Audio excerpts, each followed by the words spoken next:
So कमाल की food pictures आपने देखी हैं सौम्या के अकाउंट पर. We have Soumya Gupta with us. She is known as Poems on My Palms on Instagram, and we're going to talk to her about food photography. And शुरुआत करते हैं प्रो फूड फोटोग्राफी ट्रिक्स के साथ, क्योंकि वो सीखनी बहुत ज्यादा जरूरी है. घर पर आप बहुत कमाल की चीजें बना रहे हैं, पर वो उतनी अच्छी दिखनी भी चाहिए जब इंस्टाग्राम पर अपलोड करें. सब शेफ्स बन गए, सभी कोई I know everybody is a chef, I know. So अब हर कोई फोटोग्राफर भी बनना चाहिए. So what would be your first pro tip for food photography? I mean, the first thing I would say is just explore around first. Recognize the best light in your house, because I feel these days we've got the most amount of time to look at lights in your own studio, house, flat, whatever, and recognize what's the best time that you get the best sun in what part of the house, and start planning your meals. Maybe cooking if you're into making recipe videos, or you want to capture certain kind of steps in between. If it's about the regular product, then you can make your granola or chocolate cake in any part of the time, any time of the day, and just like take it out at that point of the day.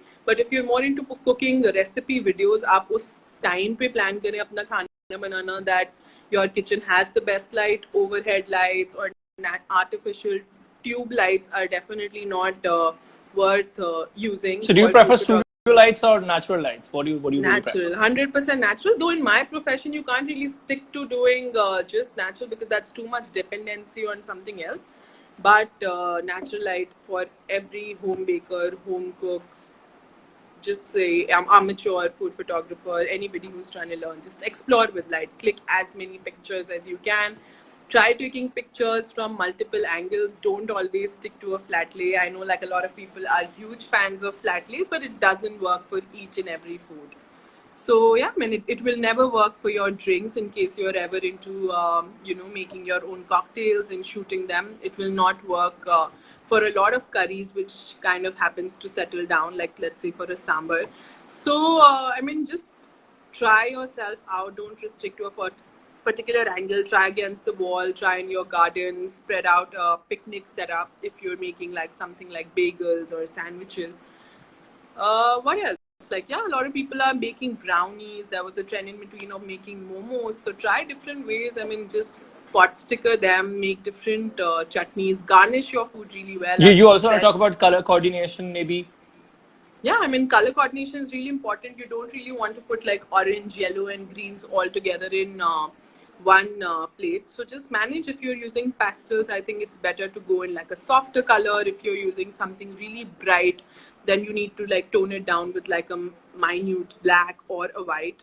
So yeah, just these kind of, and like your prop list, like you wouldn't even know a lot of times the kind of props that you used to have at home and you never even explored them.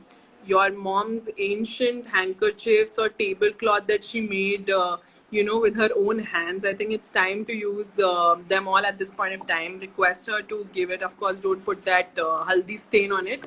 Rest everything's fine.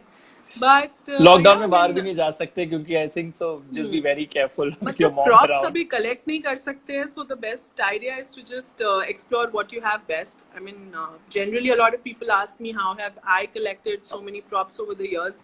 So it's just like you order some on Amazon, some via different unique potters on Instagram, and I mean you go to these flea markets while you're traveling around, so that really helps.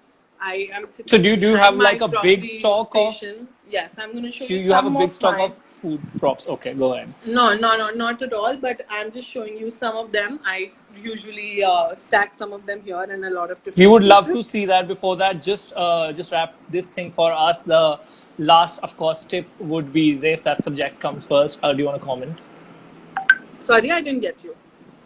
Subject comes first. I mean, food is the hero in a picture.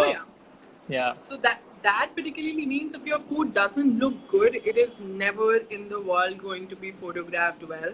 You cannot expect your food, which doesn't look good, you don't even feel like eating it at some point. So it doesn't matter like what dish it is, but you need to, at least for the picture, even something has gone wrong, you need to make it look good for the picture. So plating is very important. Then comes styling.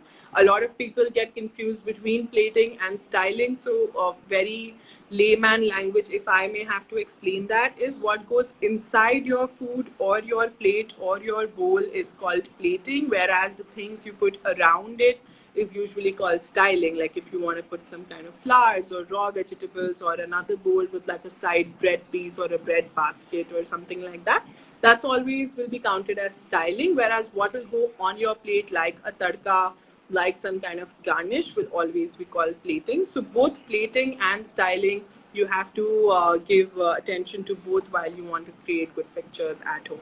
And don't forget to go close to a window. A one-sided light or a both-sided light is always going to get you better pictures rather than taking pictures in the dark.